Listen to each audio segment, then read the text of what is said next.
And just like that, we are back with part two, numero dos. Wasn't I in the hotel of the part one? What happened here? What happened? Oh, thought it was, wasn't I in the hotel for part one? Oh, yeah. So welcome inside the Pad family. I hope you guys are doing good. Keep in between the lines. Got your load secure. Again, we're here with one Mr. Pastor David Rocha, and we're just basically talking about his life. Now, Pastor, well, first of all, Pastor, how you doing? I'm doing pretty good, man. Yesterday was rough because I think I ate something that just didn't agree with me. Oh, yeah. So I was Yeah, pretty much laid out. I had a bunch of work I was gonna do yesterday. I was gonna do a 20-mile bike ride and it just didn't happen. I was just laid out. Yeah, I think that's happened to the best of us. It's happened to Yeah. all of us, man. Pastor, last time we spoke, you had said that you had told your daughter that you still tell her to this day that that she saved your life, right? I find that interesting. You know, a couple of things about you, Pastor, right? That we spoke on part one, and that was you didn't drink, you didn't smoke, you didn't do any drugs or anything like that because you saw what that did in your family. And I kind of questioned it a little bit, and I'm like, well, you know, I think most people that actually see that in the family continue that chain, unfortunately. Some people do go down the route you go down, but I think for the most part, people continue that chain, and it's unfortunate. And the second thing is that, you know, how you tell your daughter that, hey, you know, she changed your life. I wish that'd be true. I have heard people say that, like, oh, you know what, having kids makes you responsible. And my thing, you know, I say no, it doesn't. Yeah. So many people that are incarcerated have kids. But you, Pastor, you went down a different route. And I'm not saying you're the only one, but you know, you saw the alcohol, what it did to your family, and you said, I'm gonna learn from that mistake. You know, you had a child and you're like, you know what, I'm gonna clean up my act. Not everybody does that, Pastor. How was it for you when you know, when you see that? Is it just there in your face and you say, yeah, I gotta change? I mean, why do you think that others don't? Well, let me clarify. She was born when I was 17. I did a lot of stupid stuff after that. There we go. Okay. Yeah. A lot of really, I mean, I hadn't even reached the peak of gangbanging yet until later. You know what I mean? And the reason I say that is because as a young teenager, it's just little street gang stuff, but later into more organized stuff, you know? So I didn't change my life around, but what I meant was that she was my anchor that didn't let me go that far off.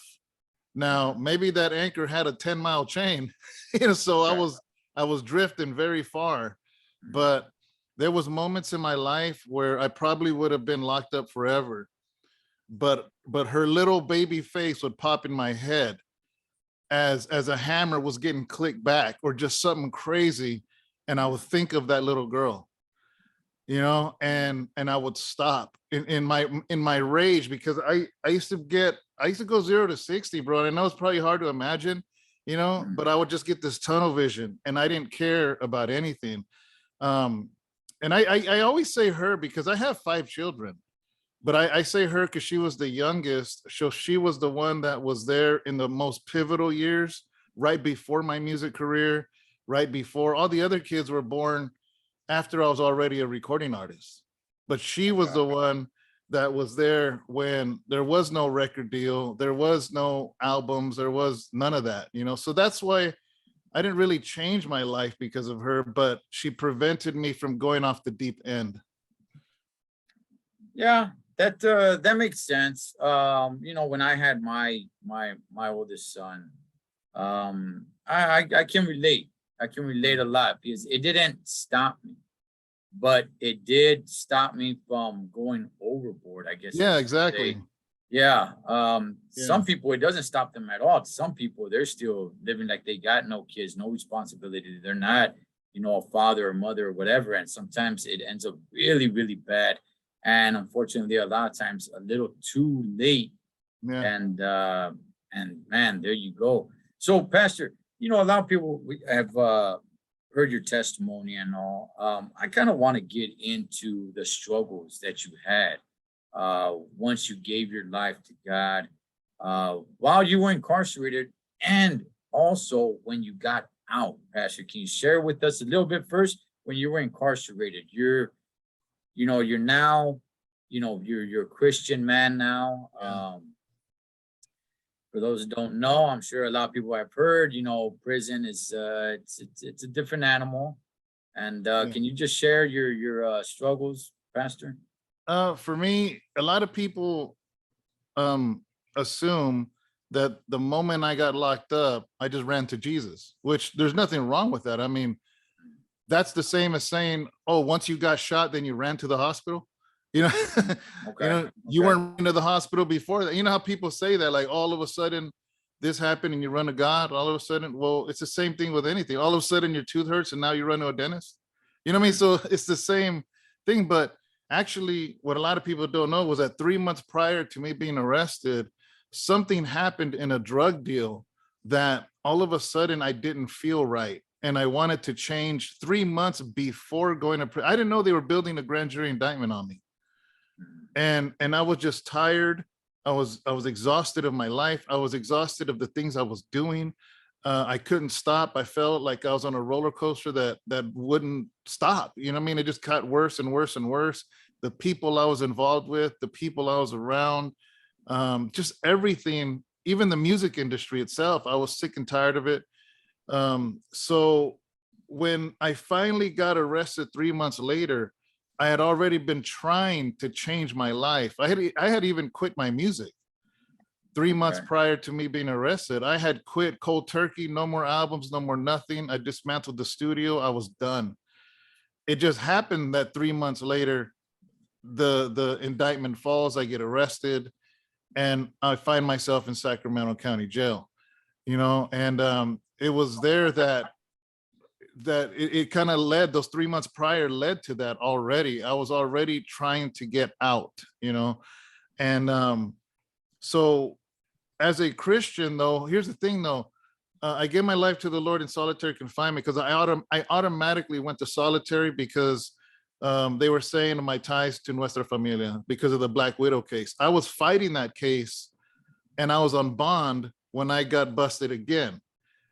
So I was already fighting that for about 3.5 years, going to court every 2 months, back and forth to San Francisco, which is probably part of what was making me tired, because 3 years of fighting this case, and it was just crazy. The stuff I learned in court, the accusations, all of this stuff because a RICO indictment, bro, is basically they get a group of people, and if one murdered, you're all murderers. If one stole a armored truck, you all stole an armored truck. So they were throwing out murders and stuff of when I was 3 years old.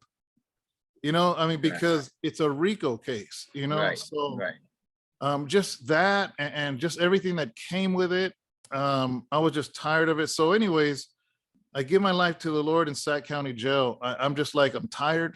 I can't do this anymore. I don't want to do this anymore. And I said, God, I don't know how to change. I don't know. I was just honest with myself. I don't know how to change, and so your question was it hard, right? The struggles of you being a Christian man Yeah. in while you're incarcerated. Yeah, because automatically, because of my high profile case, Yes. I'm in solitary confinement. I'm already labeled as NF, or at least NF associate, and I'm in solitary confinement. Sorry, I don't mean to cut you off. And I'm sure everybody knows who you are. It's not Yeah. like you're just some random homie from the street. Everybody knows who this man is. Everybody knows the whole Sir Dino and the music. You're a very, very notable person, correct? Yeah, exactly. And that's what was a problem, I'm not sure what people thought, to be honest with you. So I stayed 45 days in the hole. I kept putting these grievance reports saying, why am I in solitary? I should be in general population. The NF things are accusations at this point. I am not guilty of this, you know, and I don't know, I just kept writing and writing. And finally, after 45 days, a sergeant came into my cell, you know, and he goes, Mr. Rocha, he goes, I got your grievances here. Um, the reason I got you in solitary is because this Black Widow case, you know, and I said, listen, I'm still fighting this case. I'm fighting these accusations. I want to be in general population. And the sergeant basically, it's been so long ago, he basically says something like this. He says, I'm going to give you a shot, but if you are involved, if you start riling people up, if you start getting people to program, because he don't know who I am, you know, he goes, I will throw you back in here. For as long as you're here, you will always be solitary. And I told him, I said, listen, I just want to figure out how to fight my case. You know, I'm not here to start trouble. I'm not here to do anything. I just don't want to be in solitary. And he gave me my shot, and he sent me out that day to a regular pod. But here's the thing about Sac County is that they were going to be an active pod, whether North or South or Blood or Crip, it was going to be an active pod. So I went to an active Norteño pod. And obviously when I got there, everybody knew who I was, you know, and I still, like, the transition wasn't like from one day to the next of being a Christian. Like, yeah, the Lord had saved me. He did a great work in my life, but all I knew were the homeboys. That's all I knew. So whenever our cell doors would open, I would go and play dominoes with them. I joke with them, I talk with them, you know, and then I go back to my cell and read my Bible, you know, and I didn't know the difference. That I thought I could still, it sounds funny now, but I thought I could still be a homeboy and be a good Christian. I think a lot of people, I don't know if I should say a lot, but I think there's quite a few handful of people that think that way. They still want to, that pride of just like, hey man, I'm still good with the homies. I still kick it with the homies. Like if that's supposed to put you on a level of respect or something, and as long as you're good with them, hey man, you're, you know, some way, somehow you're getting respect from both sides. Yeah. And it's the whole, going back to the whole thing, serving two masters. Yeah. So, and here's the thing, right? In jail, a lot of people read the Bible. So there's not, it's not like you read the Bible and people look down on you. A lot of people read the Bible, you know what I mean? So, but here's when the problem came, is a few months in with that, in that active pod, I started to read the Bible where I came across a verse where Jesus says, he who is ashamed of me, I'll be ashamed of you in the presence of my Father. And that struck a conviction in me, because I said, man, am I ashamed of you? Am I hiding in my cell, reading the Bible, praying, and then going out in the pod and not saying nothing about God? You know, so I promised God that I would take my Bible out during day room and I would read my Bible in front of everybody. And it sounds silly, but that's a big deal, man. I know, believe it. That is a big deal, Pastor. I'm being real. That's pretty, just said, like, you know what? I'm taking my Bible out there and I'm gonna start sharing, man. That's wow. Okay. Yeah. So, you know, over the years, I've had people say that I became a Christian because I rolled it up, or because I snitched, or because of this. I was in an active pod for months, you know what I mean? And it was because I brought the Bible down. And at first, there's a couple homies that walked toward me and I'm like, oh man, here it comes. And they're like, hey Holmes, you read the Bible? So do I. Can I read with you? I'm like, yeah, sure. Because they thought, just like everybody else reads the Bible, ain't nothing wrong with reading the Bible, but it's that I kept doing it day after day after day. The group kept growing and growing and growing. And then that became an issue, because then people started getting saved. Did you tell everybody before that, before you made the choice to take the Bible out and start sharing it, did you tell everybody like, hey, you know what? I'm a Christian now. That's the way I live my life. Okay. Okay.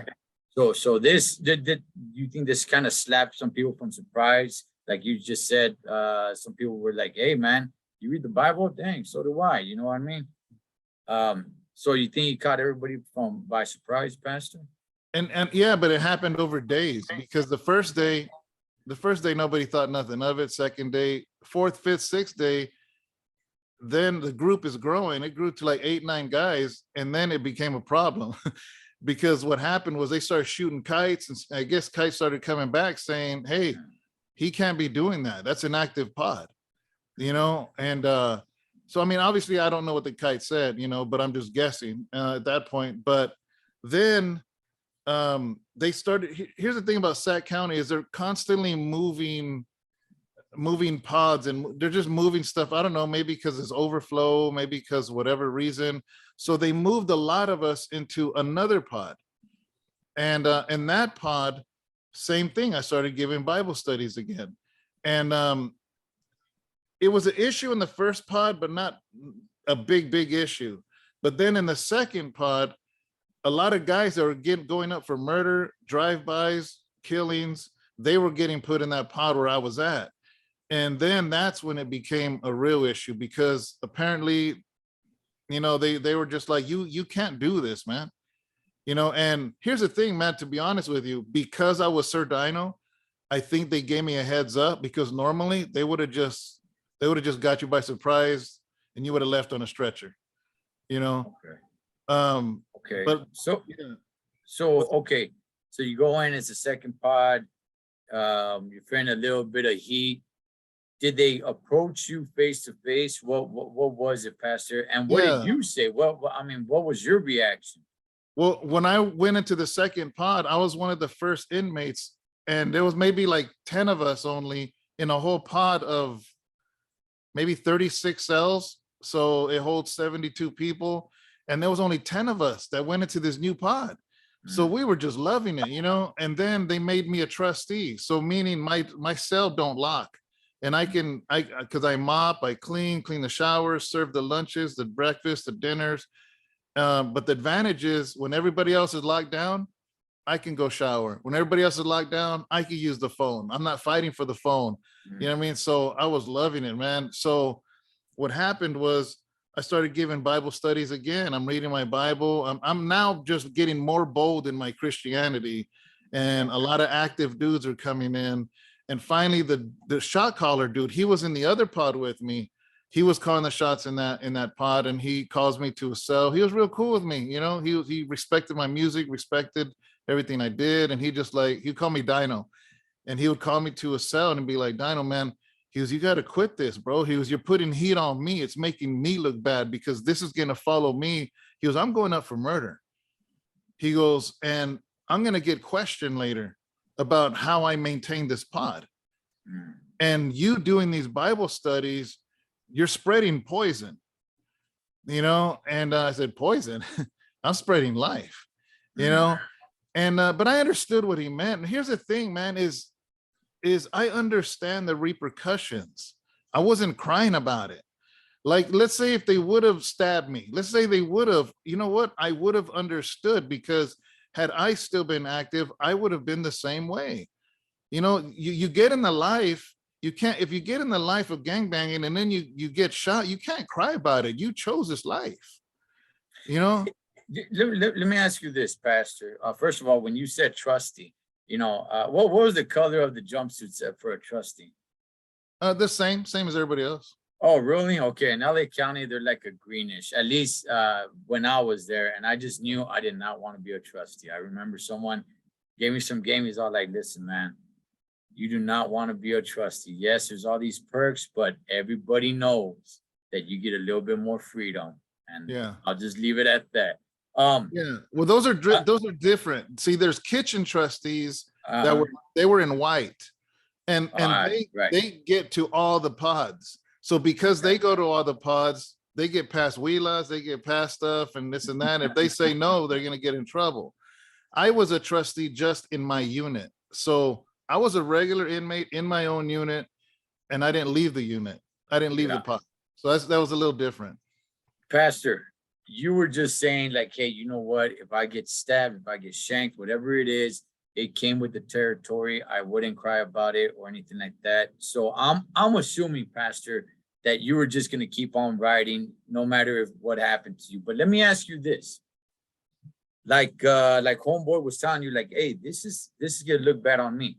Would you have thought twice if something happened to somebody else because they're giving you a pass out of respect and something happens to them? Yeah. What would be your response to that, Pastor? Well, it did happen. Basically, all the homeboys got told not to sit with me for Bible study.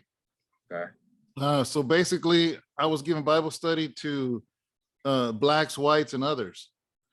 But as far as Chicanos, they could not sit with me. A couple of them got jumped for sitting in my Bible study. I just kept going. I mean, I'm just like, man, I got to keep going, you know?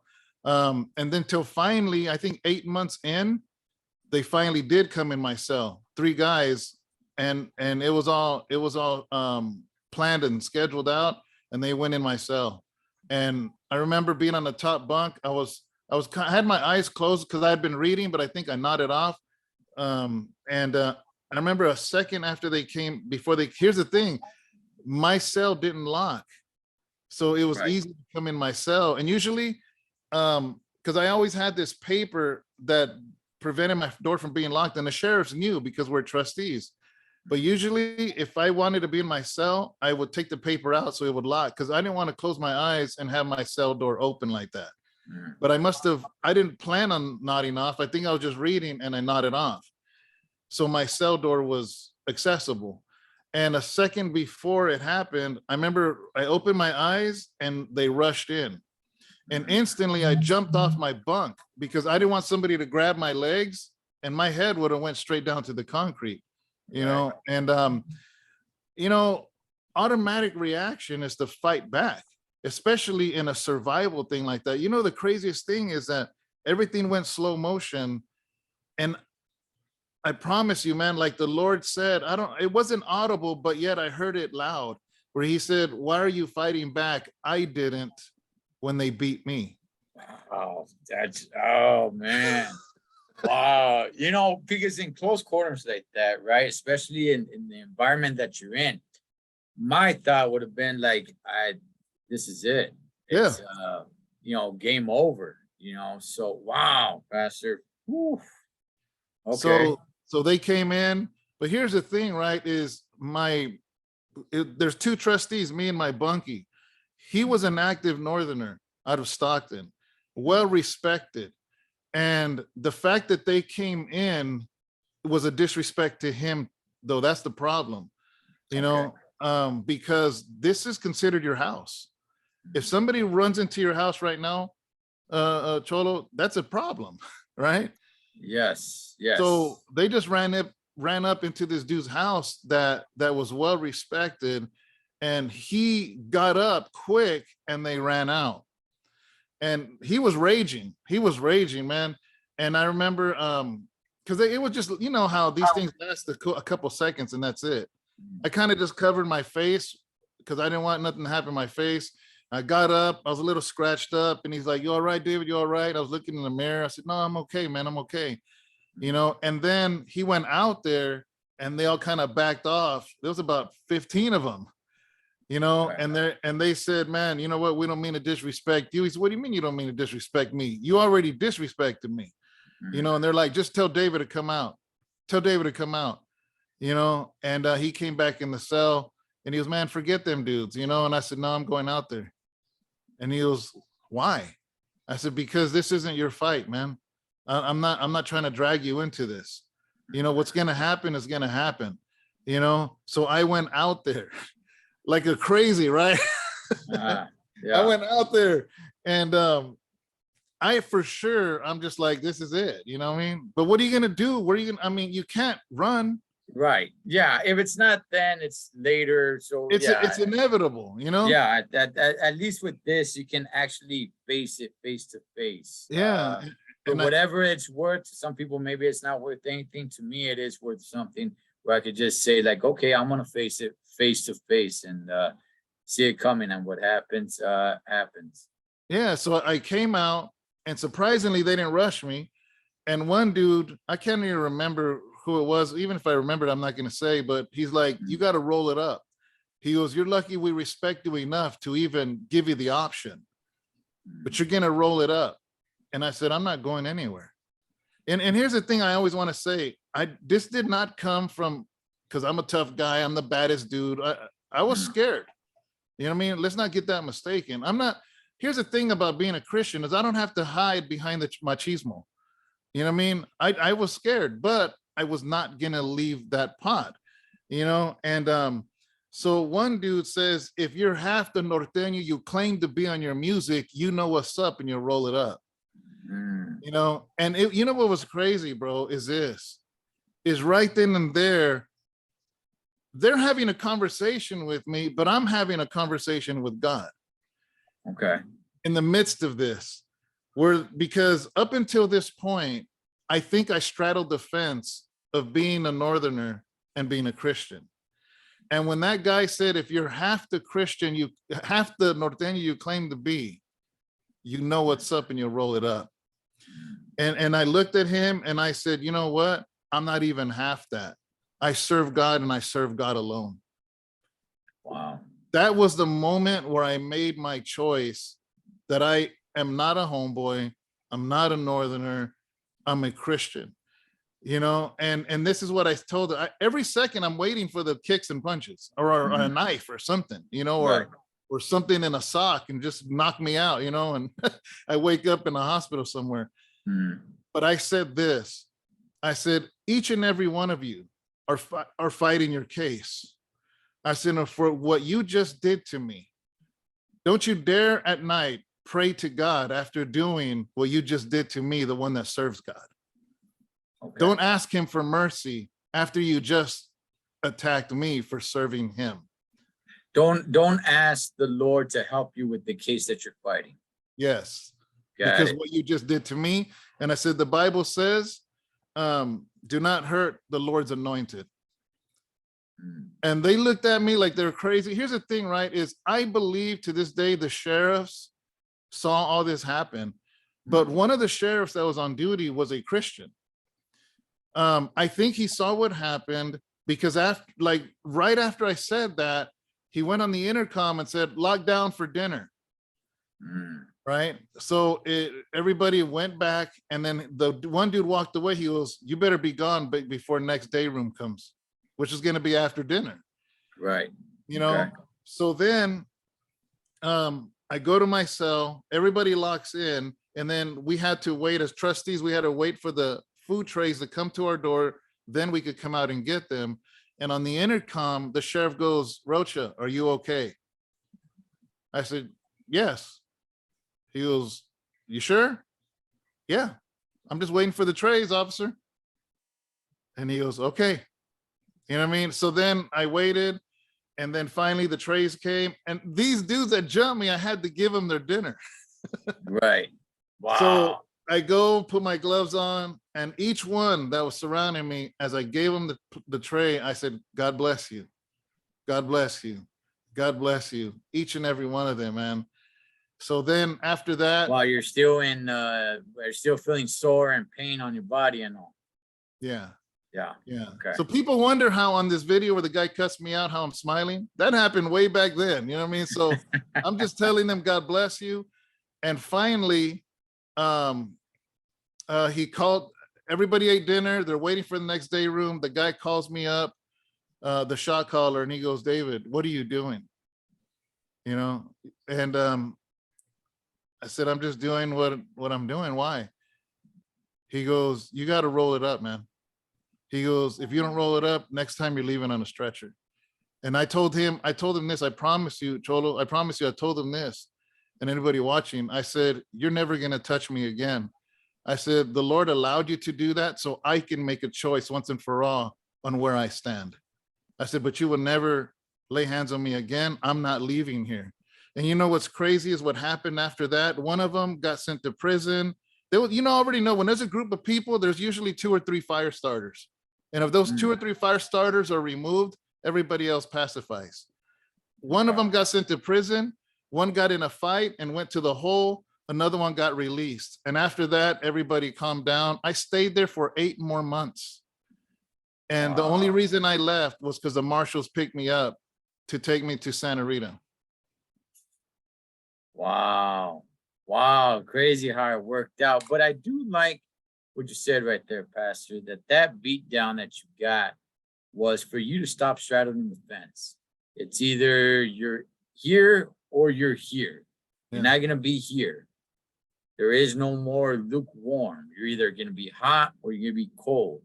And I'm glad you were able to see that and make that connection. A lot of people don't see that. Some people might even turn around and say, like, God, how can you let this happen to me? Yeah. But I see, I'm glad that you saw the blessing in it. Yeah. Because yeah, like I said, I don't think a lot of people would see it that way, Pastor.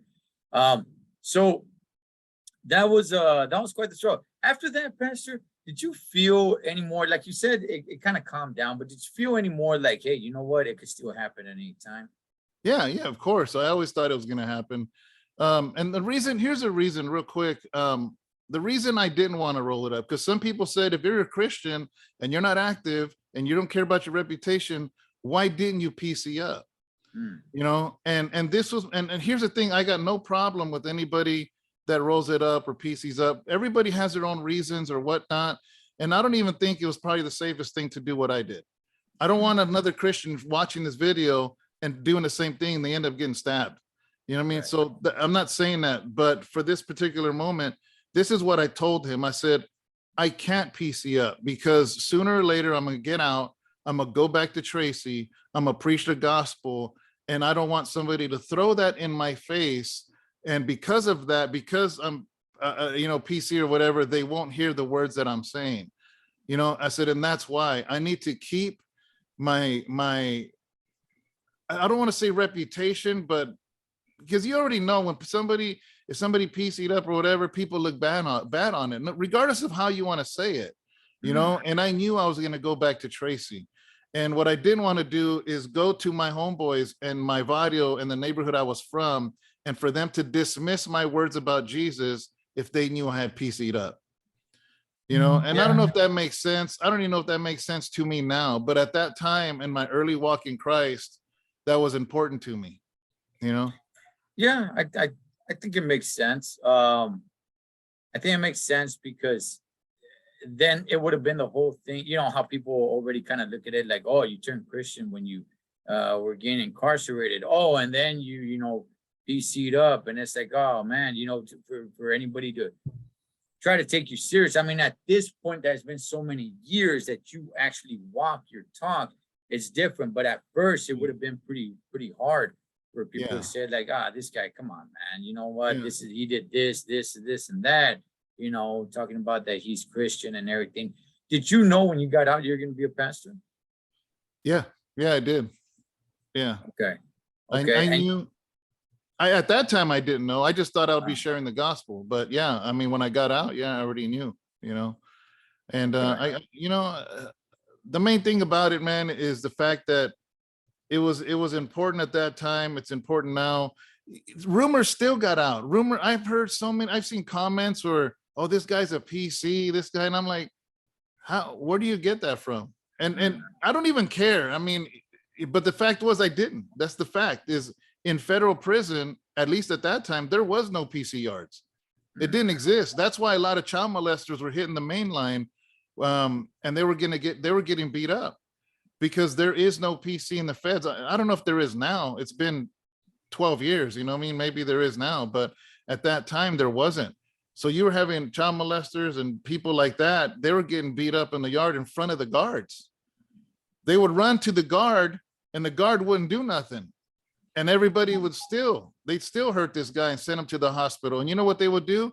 Once he got better, they would send him to another yard somewhere else in general population. They would just bounce them from federal prison to federal prison because wow. they didn't have protective custody. So Yeah. if somebody's going to go into federal prison at that time, like I said, I don't know what it's like now. They were going to have a rough ride. They were just always, eventually your paperwork is going to come out and you were going to get rolled up. And the officers, you think the officers are going to help? No, they're not going to help nothing. You Right. know, so there was no PCRs in the feds. I've only done fed time. So Yeah. Yeah. And you did 6 years, correct? yeah, I had an 8-year sentence. And out of that, I did 6. You do 85% of your time. And then I did a drug program called RDAP that knocked 12 months off. So yeah, I did 6 years. Okay.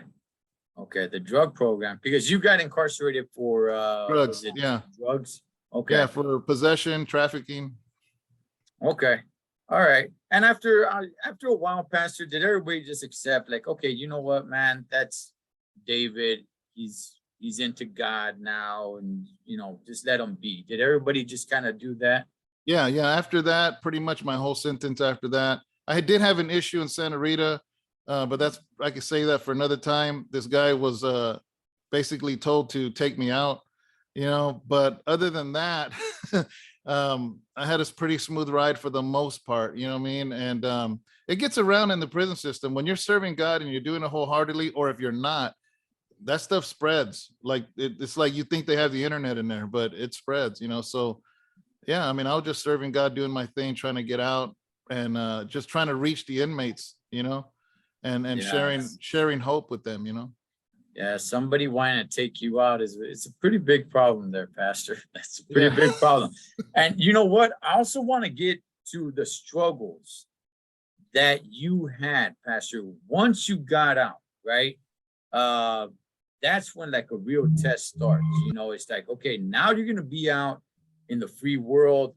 Now this is where, not that it didn't count while you were incarcerated, Yeah. but now you're gonna be back free.